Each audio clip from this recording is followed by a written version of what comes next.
Em nome do Pai que me criou, do Filho que me resgatou, do Espírito Santo que me santificou, divina vontade, reina na minha vontade. Minha mãe, eu te amo e tu me ama, dá-me um gole da vontade divina. Para minha alma, me abençoa, Mãe, para que todas as minhas ações sejam feitas diante de vossos olhos maternais. Amém.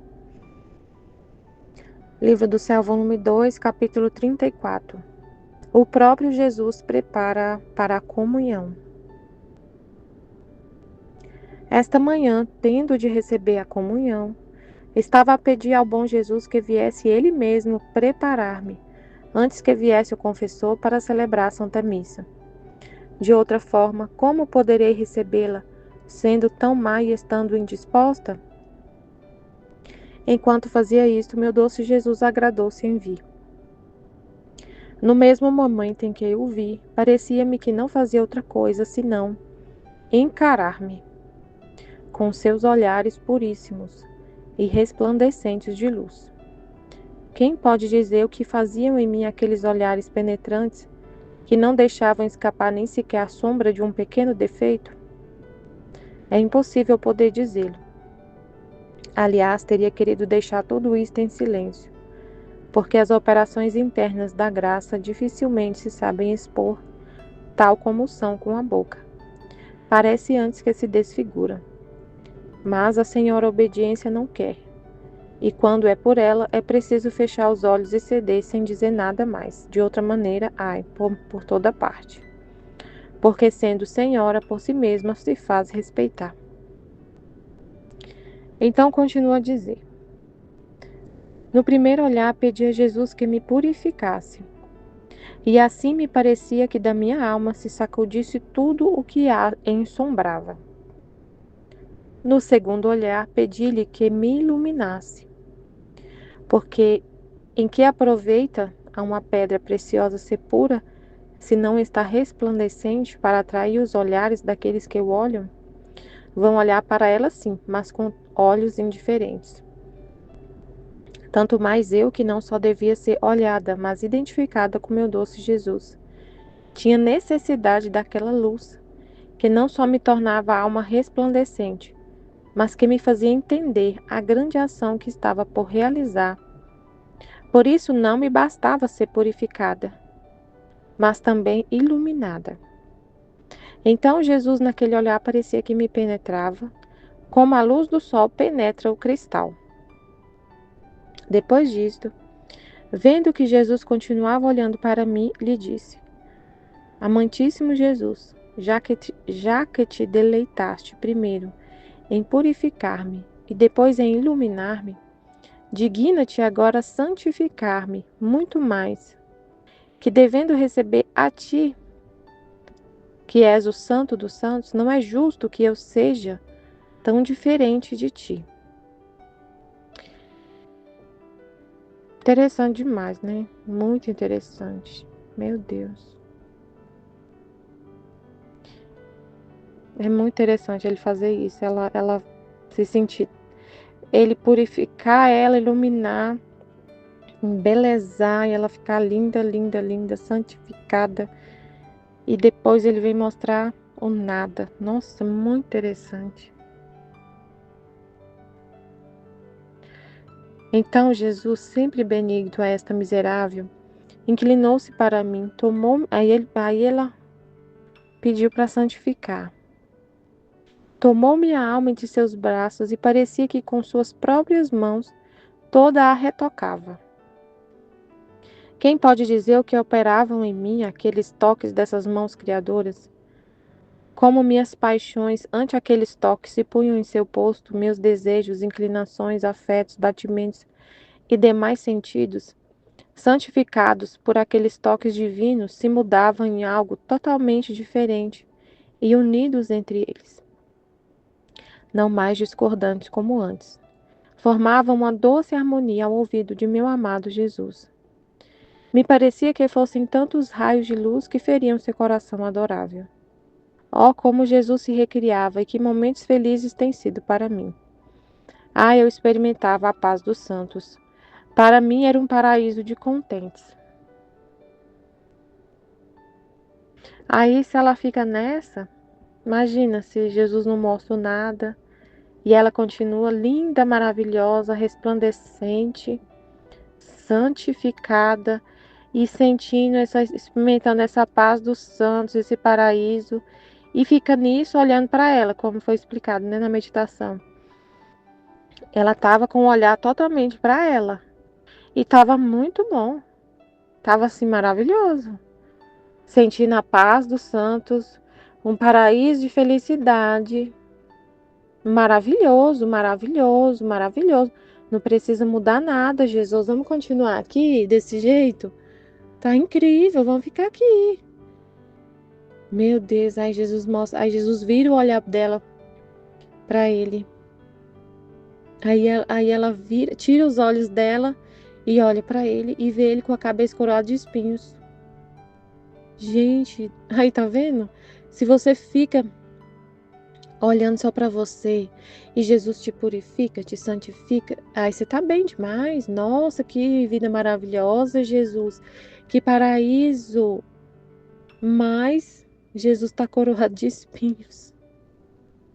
Jesus está coroado de espinhos. Ele tem um monte de almas que ele quer que você olhe, tira os olhares do seu quarto, né? Como foi explicado, como se estivesse ali vendo o seu quarto só, que é a sua alma. Aí ele vira a sua cabeça para ver tudo. E quando ele vira para sua cabeça para ver tudo, para olhar para ele vai te mostrar. Ele está coroado de espinhos. Então você tira os olhares de você para olhar para ele, para as necessidades dele, para a dor dele, que vem das almas, né? Um monte de almas que estão na lama. Ela tá linda, você tá linda, maravilhosa, mas tem milhões de almas na lama, ensombreadas, lameadas no pecado, horríveis, e Jesus coroado de espinhos. E aí ele amplia sua visão para olhar para ele. Tira os olhos de você agora, você é um nada. Você é um nada. Você é uma areia, um grãozinho de areia.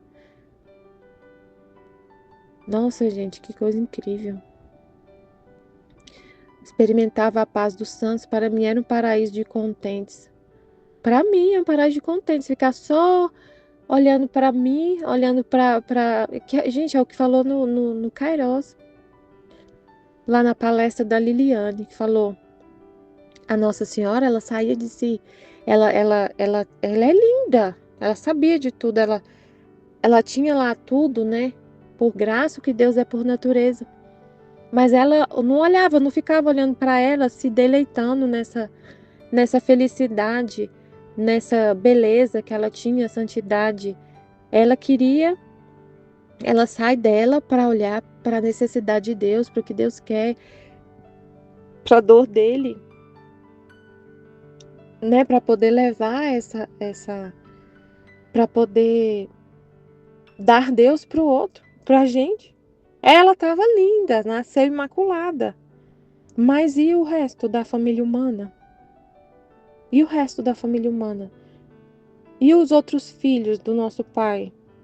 Você tá linda, maravilhosa, mas e seus irmãos? Você tá linda, rica, milionária, e seus irmãos pobre, pobre, pobre, feio, feio na lama, longe de casa. Aí você larga você para de curtir sua felicidade, tipo assim, não é parar de curtir sua felicidade, você esquece de você e vai para Deus e vê os outros filhos dele, né? Nossa, incrível isso aqui, meu Deus.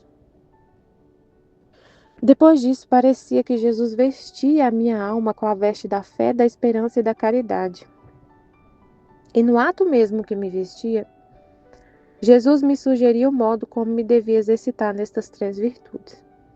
Agora, enquanto eu estava fazendo isso, Jesus, enviando outro raio de luz, me fez entender o meu nada. Aí, nossa, meu Deus.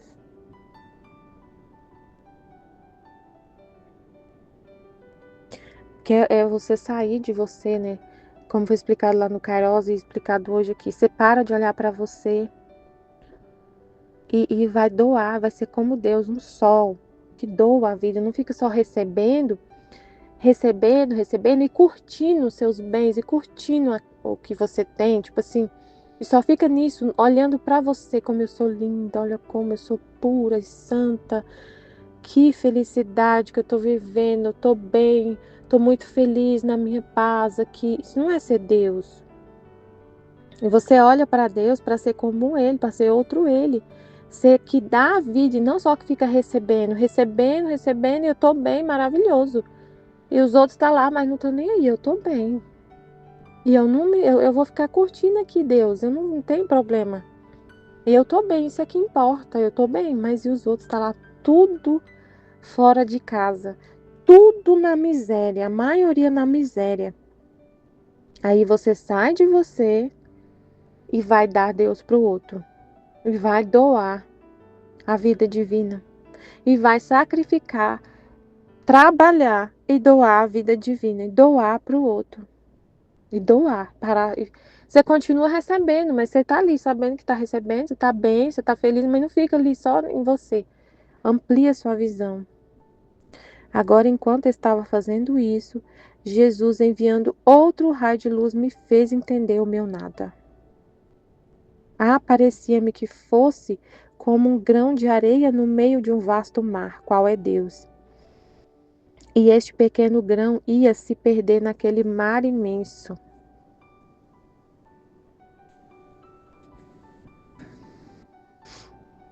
Mas se perdia em Deus. Depois me transportou para fora de mim mesma. Tá vendo? Ela estava em si mesma, olhando para si mesma, muito feliz. Aí ele transporta ela para fora dela mesma, que ela sai do corpo, levando-me em seus braços e sugerindo vários atos de contrição de meus pecados. Recordo somente que fui um abismo de iniquidade. Senhor, quantas negras ingratidões tive para ti.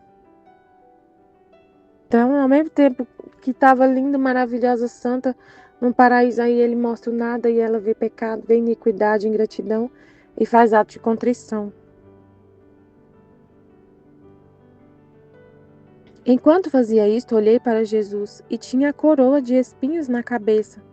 Estendi-lhe a mão e tirei-la, dizendo: Dá-me os espinhos, ó Jesus, eu sou pecadora. A mim me convém os espinhos, não a ti que és o justo, o santo. Assim Jesus mesmo a cravou sobre minha cabeça.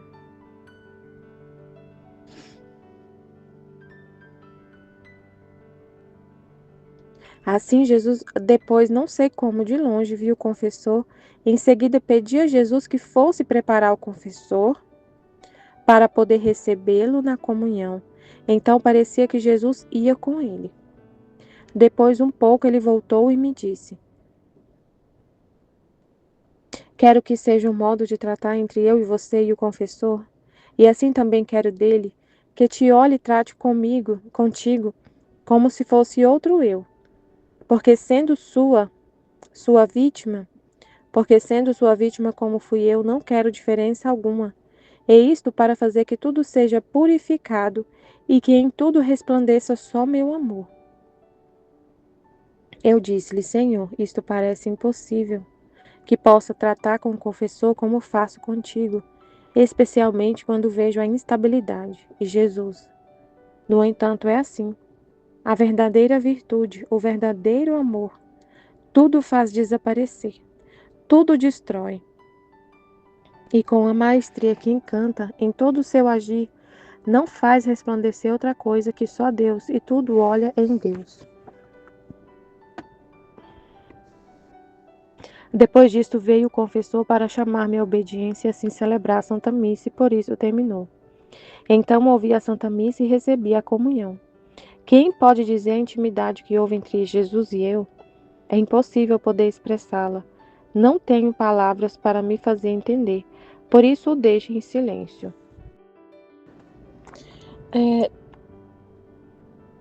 Então a Luísa, Jesus purificou a alma dela, iluminou, santificou, embelezou a alma dela, né? Aí eu tava, depois que eu terminei a meditação, veio um pensamento assim, já pensou se Porque aí foi explicado, né, nesse trecho, na explicação de hoje, que a Aline fez. Ela estava olhando para ela, ficou muito com o olhar para ela.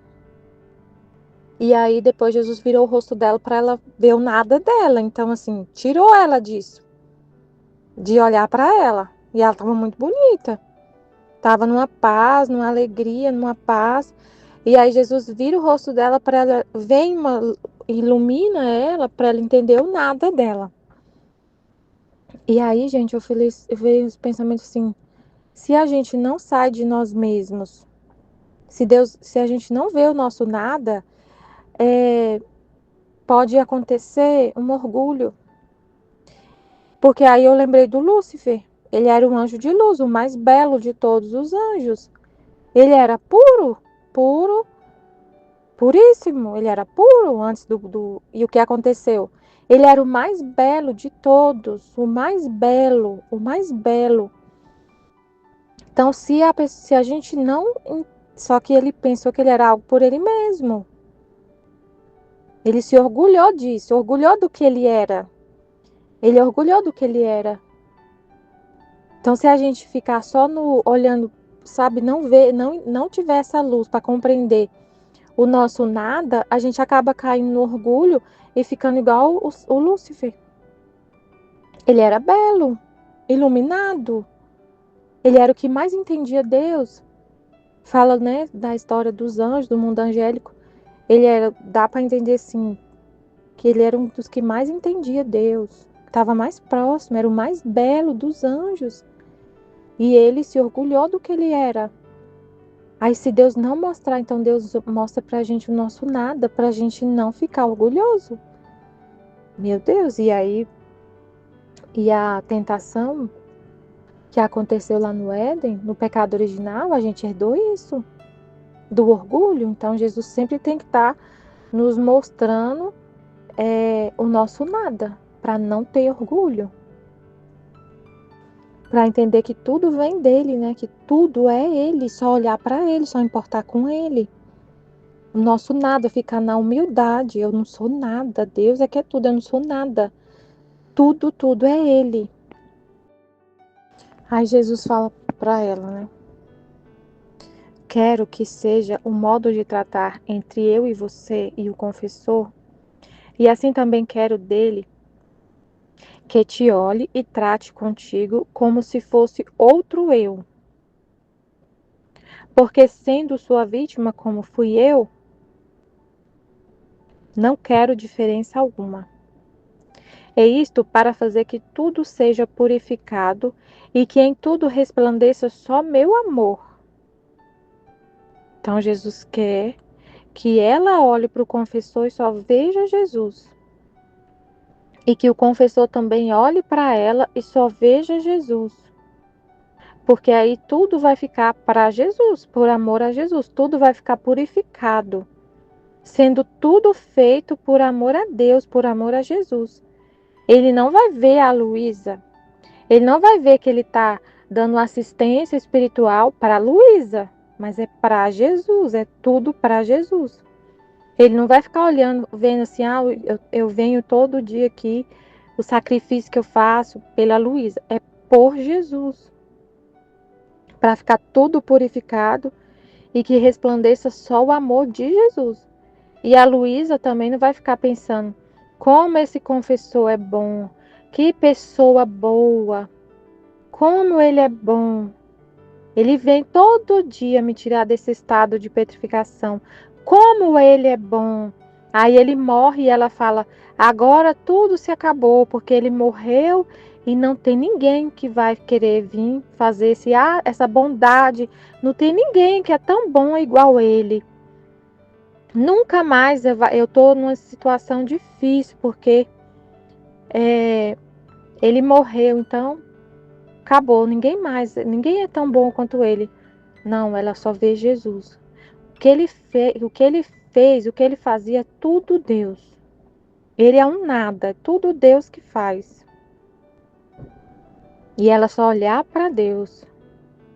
Ela só vê Deus, só vê ali tudo que ele faz, o amor de Deus. E se ele se causava algum sofrimento, Deus, tudo é Deus, tudo é Deus. Então a gente também viver desse jeito, não ficar, só olhar para Jesus, só ver Jesus. Fazer tudo por amor a Deus, com nosso marido, com nossos filhos, com todo mundo, no convívio com as pessoas, só ver Deus, só por amor a Deus. E viver esses relacionamentos com as pessoas do jeito que Deus quer, do jeito de acordo com a vontade de Deus.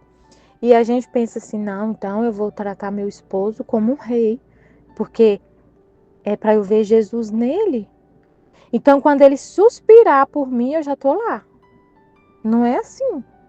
Porque aí você vai ficar só com ele e não vai dar atenção para Deus. Então a gente tem que entender, porque senão você vai ficar vivendo na virtude.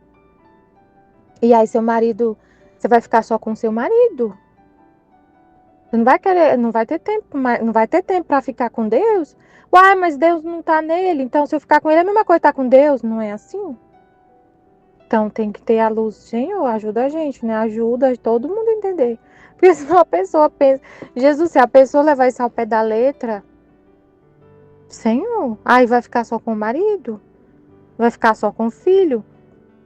Ah, eu tô vendo Jesus no meu filho. Então meu filho tá chorando. Meu filho, eu tô lá, por exemplo, eu tô lá fazendo a live. Aí meu filho, ele quer ficar só comigo, ele chega lá ele quer que eu saia do quarto, ele quer ficar lá conversando comigo. Aí eu não vou dar atenção pro que Jesus tá falando ali na live. Aí eu olho para ele, não, ele é Jesus, então eu tenho que ir lá fazer o que ele tá me pedindo, é Jesus que tá me pedindo. Se meu filho, por exemplo, chegar na live lá e ficar, mamãe, eu quero dormir, é você que vai me colocar para dormir. Eu não quero o papai. Quem vai contar a história para mim é você. Aí eu vou falar, ai, Jesus que tá falando. Então eu vou sair aqui da live e ir lá colocar meu filho para dormir. E eu não vou mais poder participar das lives, gente. Aí eu vou mandar um recado. Gente, eu não vou mais participar das lives porque esse horário é o horário que meu filho dorme. E eu tenho que colocar ele para dormir. Ele só quer dormir comigo. Gente do céu, é complicado. Então a gente tem que entender o que é a prioridade, o que Jesus. Você tem que entender, então, na verdade, qual é a vontade de Deus na sua vida. O que que Deus quer? O que que Ele quer? Então vai ter hora para tudo. É esse que é o lance. Vai ter hora para tudo. Vai ter hora de ficar com seu filho, vai ter hora de ficar com o esposo, vai ter hora de trabalhar, vai ter hora de ficar com Deus, só com Deus. Só com Ele. Sair do mundo todinho, deixar tudo, né? Então, é complicado. Não é complicado não, é maravilhoso, gente. É maravilhoso você saber o que que Deus, o que que é para fazer, o que que Deus quer, qual é a vontade de Deus. E Ele mostra. Claro que é desordem você não participar da live, por exemplo, porque tem que pôr seu filho para dormir. No meu caso, posso falar da minha vida, seria uma desordem. Porque meu filho já tem 6 anos e o outro tem 8. E eu já conversei lá em casa, ele já sabe que vai ter a live. Meu esposo já sabe. O meu esposo, ele já sabe de tudo. Ele mesmo fala, Michele, você hoje tem sua live, né? Ele já coloca os meninos para dormir, ele já faz tudo. Porque eu falo para ele. Eu vejo a vontade de Deus. E eu falo com meu esposo qual é a vontade de Deus. E ele já sabe. Então, aí você tem que ver, tratar como se fosse Jesus. Quero que seja um modo de tratar entre eu e você e o confessor, e assim também quero dele, que te olhe e trate comigo como se fosse outro eu. Mas então assim, tem que ter esse equilíbrio, né? Tem que ter esse equilíbrio. Você vê Jesus nas pessoas, sim, ok. Mas tem que ter um equilíbrio para você não distorcer o que Jesus está falando. Não distorcer e fazer exatamente, viver exatamente a vontade dele em cada respiração, em cada ato. Por exemplo, pode acontecer desordem no trabalho. Ah, eu vejo Jesus em todo mundo. Então, se a pessoa foi lá e me pediu para fazer uma coisa na hora do almoço, Eu vou fazer porque Jesus está pedindo.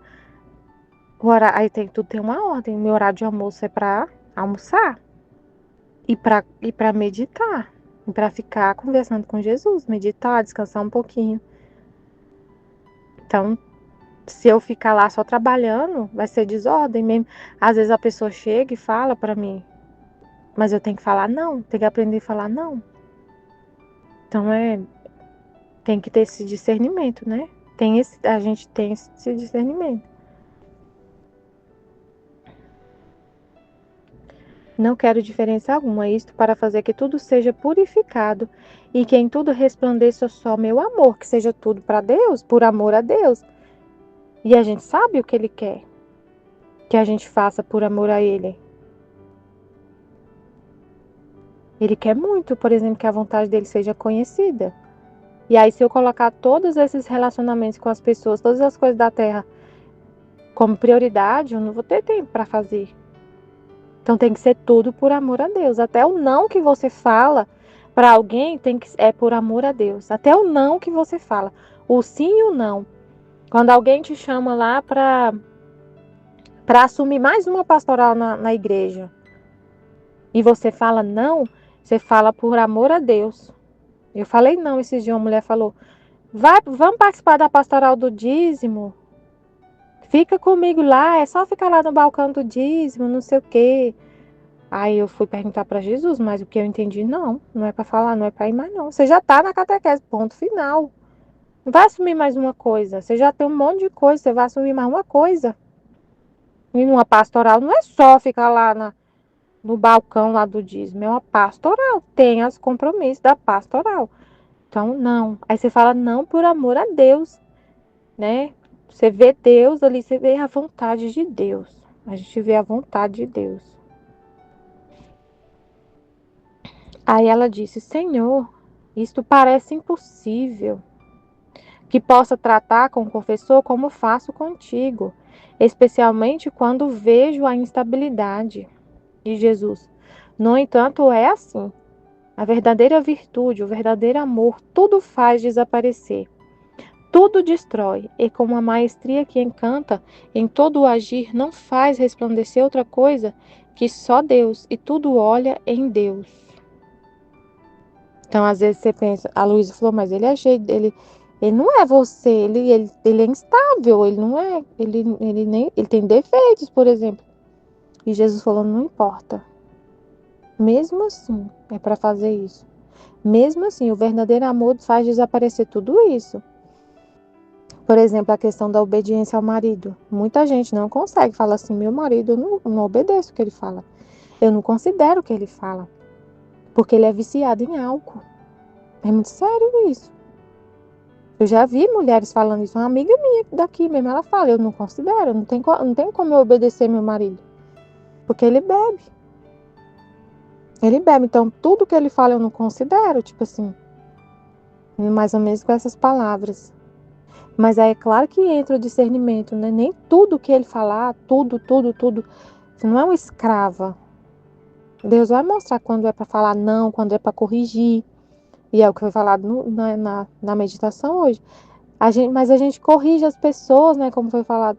Mas como vai fazer? Porque a gente corrige as pessoas. A gente corrige por amor a Deus, que é o que ele está falando aqui. É só resplandecer só o amor dele. Fazer desaparecer tudo e só aparecer Deus. Então, quando a gente corrige, às vezes, o marido, que é uma autoridade, é por amor a Deus. É para ele não ficar no pecado. É para ele não ficar na desordem, na injustiça. Porque Jesus falou aqui, o confessor te tratar como outro eu e você tratar o confessor como outro eu. Aí seu marido, se ele está te maltratando, te escravizando, te abusando, ele não está te tratando como outro Jesus. Aí quando a gente corrige, é para ele sair do pecado, para ele sair da desordem.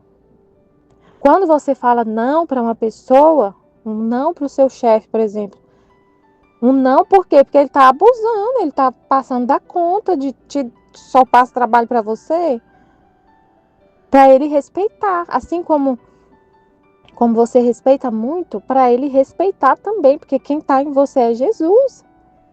E se ele está fazendo uma coisa muito desordenada, Jesus está sendo ofendido, porque você desaparece, é Jesus que vive em você. Mas ele não sabe disso, Michele, meu chefe não tem noção. Meu marido também às vezes não sabe, mas é por isso que você corrige. Você corrige por amor a Deus, para ele não ficar pecando, porque Deus está em você, para ele não ficar na injustiça. Claro que tem coisas que a gente vai sofrer e vai aceitar algum sofrimento, mas não é para viver, não é aceitando caladinho, caladinho, sem falar nada. Silêncio de Maria, eu não posso abrir minha boca, vou aceitar tudo calado. E não muitas vezes as correções é nas conversas da gente falar a verdade, da gente abrir a boca no relacionamento com as pessoas, é a gente deixar as coisas transparentes, falar a verdade. E é como foi falado no Kairos, Jesus, ele é a verdade. Jesus é a verdade na palestra da Ruth, a luz da palestra da Ruth. Jesus é a verdade. E a gente só. Nossa, gente, eu fiquei tão impressionada com aquela luz, eu fiquei tão encantada. Jesus é a verdade.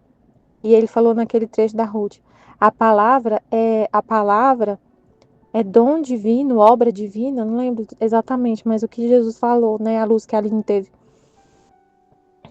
Jesus é a palavra. E a gente só tem a habilidade de falar para poder manifestar o verbo, para poder manifestar Jesus, para Jesus se manifestar através da gente. Ele é o verbo, a verdade. E essa verdade, ela tem que ser dita, falada, proclamada, ela tem que ser manifestada.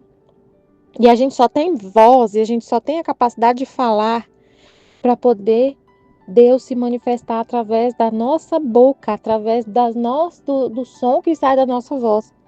Aí o que foi falado, se a gente não fala, se a nossa boca está sempre fechada, você não fala, você está formando um túmulo para Jesus, que é o túmulo da verdade, que é os temas lá do trecho.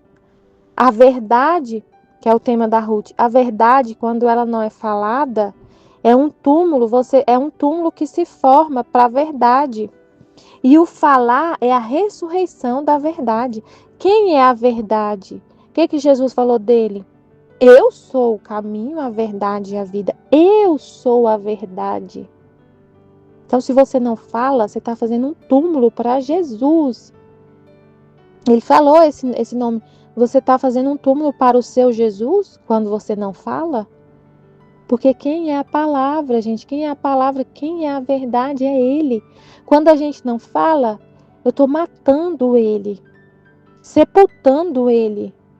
E o meu corpo se torna um túmulo, onde Jesus é sepultado, onde a verdade é sepultada. Por que a verdade é sepultada? Porque você sabe a verdade. Deus te iluminou, te mostrou a verdade.